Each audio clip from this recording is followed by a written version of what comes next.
Fight and Talk back again, and today I'm delighted to be joined by the Jaguar, Michael Tchamou, following his stunning knockout victory on Cage Warriors 140. Mike, I mean, you made a quick work of it, didn't you? Yeah, it was quick like I promised, so I promised everyone you're going to be a knockout in the first round, and I did the job. Look, you won in that fight, going into your opponent's back garden, if you like. You were certainly the fan favourite in making the walks, at least. Yeah. Did that intimidate you at all, or was it something that you were just prepared for? No, it didn't, because I deal with this type of stuff before, even in Russia and stuff. So I even like to make me feel more exciting when sometimes the crowd is against me and stuff like that. Yeah, I like that. It make me feel more exciting. I like fighting somebody in his own town. I love it. So when I was knocking out and everybody would shut them out and stuff like that. Yeah. In a funny sort of way, does that take the pressure off you, because it's not in front of loads of your fans, it's his fans? You've got nothing to lose really going in there. Yeah, it doesn't take anything. Like I said, I have the spirit of the Jaguar in me. So it's like, for me, when I'm going to fight, I'm in the jungle. So I'm just focused on my thing. I know I'm going there to destroy someone. No matter what happens, I don't care. My main focus is my opponent. I'm just thinking about it. So whatever they do, the crowd can do. I don't care. I'm just, kind of be on my word and stuff like that. When I walk there, I say I'm going on the best. So that's what I got in my mind. So nothing will change that. Yeah. Going into the fight then, was that the game plan, to go in there, look to land and get everything over early, or was it one of them that you just seen the opportunity and it was taking it? Basically, the first plan is like, I know the guy is not on my level. Like I said on the previous interview, he's not on my level. So I want to let the fight stay quick. I was like, I need to finish it quick as possible and to show the world that it's not on my level. So I want a tough guy. Like I said, I want a tough guy. I want the guy who can be able to keep the fight longer. Yeah, I was going there. I know it's not my level as well. So I just like, this fight going to finish quick. I feel no vibration during the weight in and stuff. Face no vibration. I feel no vibrations. I was like, this guy, sorry for him. Yeah. I mean, that's 3 fights now on Cage Warriors, 2 massive knockout victories. The Babaah power, I know you put that out all over social media. I've had a few people ask us since the win, what does that mean? Can you tell us a bit of a story behind that? So basically, the Babaah power in Africa is like, it depends where you're growing up. It's like back to the days when I broke my knee, and then I went to the village. I didn't went to the hospital. They used like bone gorilla to do me a massage too, because I used to play football. I was like, when I broke my knee, I went back there. They used the bone of the gorilla, because my granddad is a kind of the big chief in our village, the whole village. And they used the bone and stuff. They was like, yeah, you have all the power to succeed. And it's like, the Babaah power is like, anytime you hit, you use the nature to hit, you use the ground, the energy of the ground. Anytime you hit, you're not hit there for joke. Because where you grow up, like, if you miss someone, you're not going to miss you. So anytime you chose something, make sure that you're going to cause some damage. That's what we call Babaah power, yeah. And I mean, that Babaah power is perfect. Well, it's certainly been on display, hasn't it? The last 6 months now, that's 3 fights. I know when we spoke back at Olympus, it was when, of course, that fight fell through the night of, and you'd said how frustrated you were that being in England, it was nigh on impossible to get a fight. 3 fights in 6 months, you must be happy to get this consistency now. Yeah, I'm really happy, man. I'm always thank Cage Warriors for the big opportunity, and then I thank all the people who support me and stuff like that.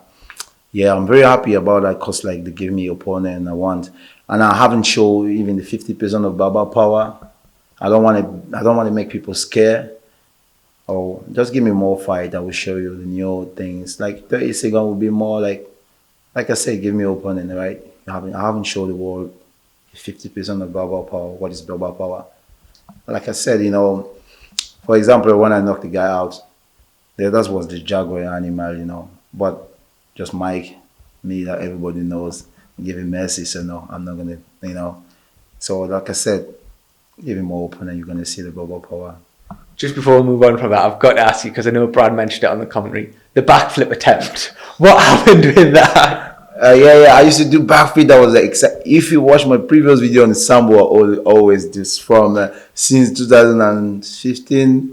When I'm so happy, I'll just do that flip. I used to do, but I was like, I should do something. And then people always scared that maybe I'm going to break my neck or do that. And that's how I used to do my my backflip and stuff. I know it was a little bit funny because I couldn't find you on the camera. I was like, yeah, I might succeed that one. I don't know.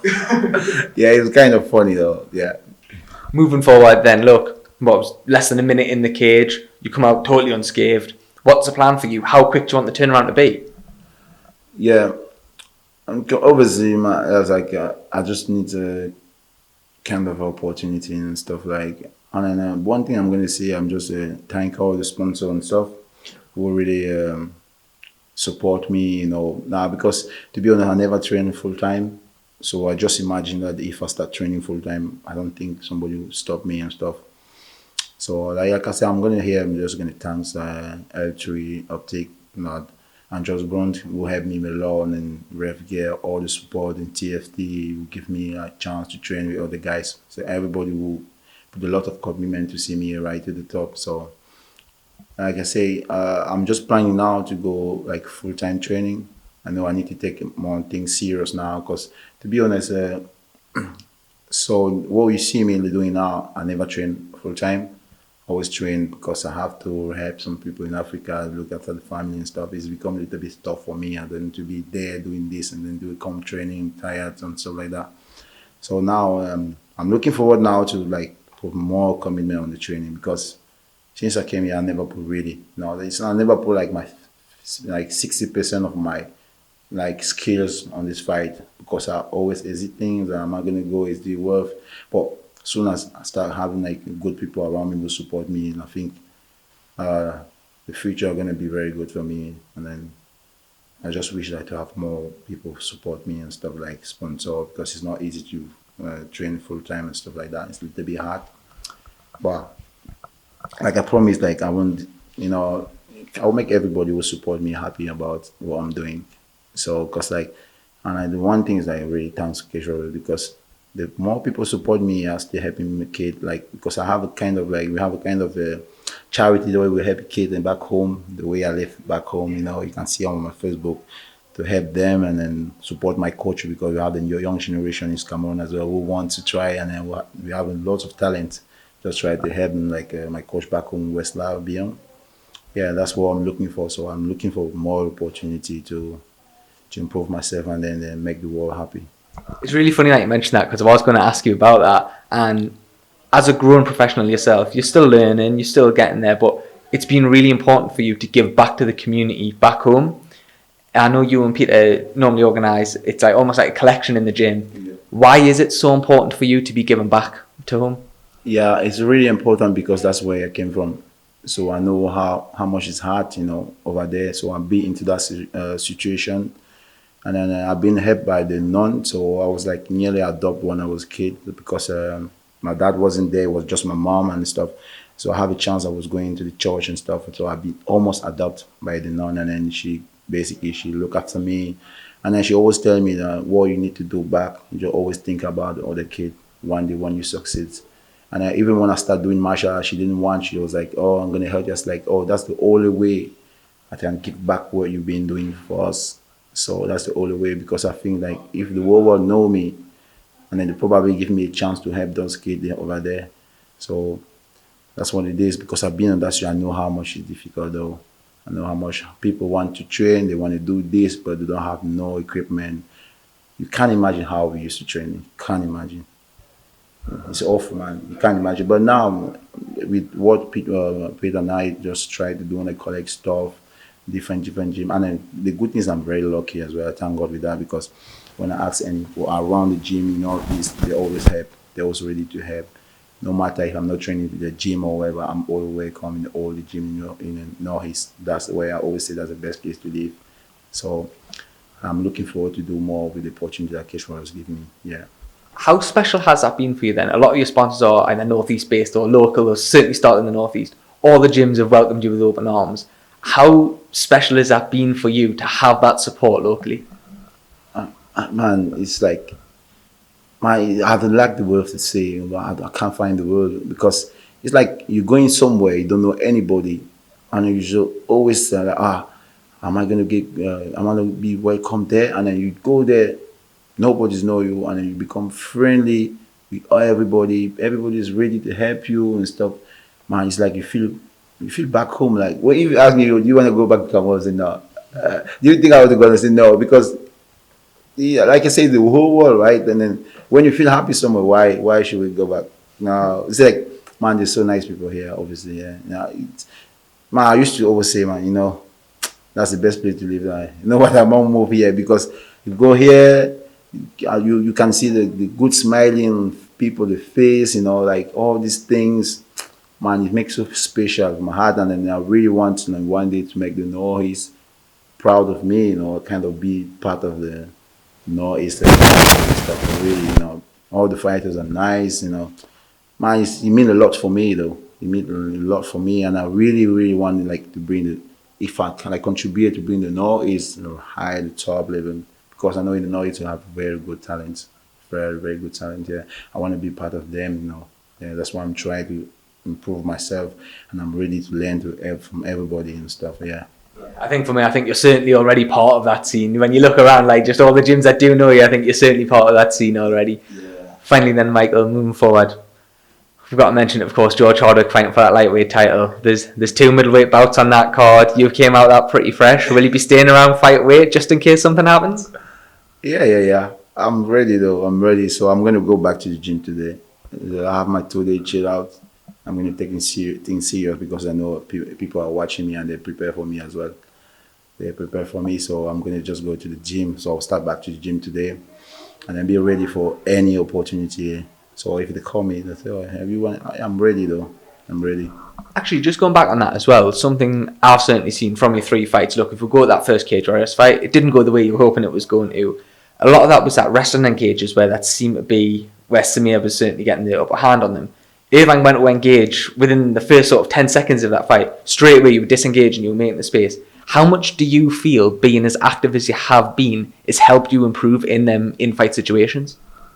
Yeah, I want to talk about the previous fights. The previous fights, like I said, I had very bad recovery during after the weight cut. I had poison for food poisoning. I was like, fucking, I was going to the toilet, and even before the fight, just because the fact that I always say never give up. I signed the contract. I'm not going to give up at the last minute because it's not good for my opening. I wasn't feeling well, and I dropped my weight down. So my weight, I was under 84 kilo. I was very sick. I was like, I'm going to go there and then give everything I have. So what happened on this previous fights? When the guy came, he started to be aggressive when I changed my guard. I put some left hand inside. I see how his eye was going, kind of, I hurt him. I didn't want to wrestle with him because I know wrestling is kind of like, you always take too much time and blah, blah, blah. I didn't want to, I was like, I need to finish this guy's striking. Because I know people don't know my wrestling. I was like, why should I show my wrestling for the whole world if I can finish this guy with my punch? Why? I just need to send you some pain in his body. That's it. That's why I just like, oh, no, I'm not wrestling to you. Because he can't wrestle with me. But my wrestling is a kind of the background that I keep a lot in my pocket because people don't know. Like, I know people check about sambo, I did lots of sambo, yeah, but they never see me wrestling proper, yeah. So I keep that. If I have the opportunity to punch somebody, why should I use my wrestling? Because it makes me tired. I want to finish the fight and after I'm pining and stuff like that. Why should I waste my energy for nothing if I know I can finish the guy with a punch? So that was it. Well, I'm ready, man. If somebody give me an opportunity to rest, we're going to rest. Yeah, and this time, like I said, no more mistake. So everybody want to fight me, be ready. Yeah. Finally then, Michael, have you got a message or anything for the Cage Warriors middleweight division? Yeah. I got a big message for you guys. And then you guys be ready for me because I'm going to be a problem for you guys. A big problem. Yeah, because I know this is my time. So guys, be ready. Everybody, I say, be ready because any punch you get, you're going to feel the damage in your body. From your toe to your head. So be ready, guys. And I'm ready for everybody, like I said. Yeah. Perfect. Mike, thank you very much for your time, mate. Thank you.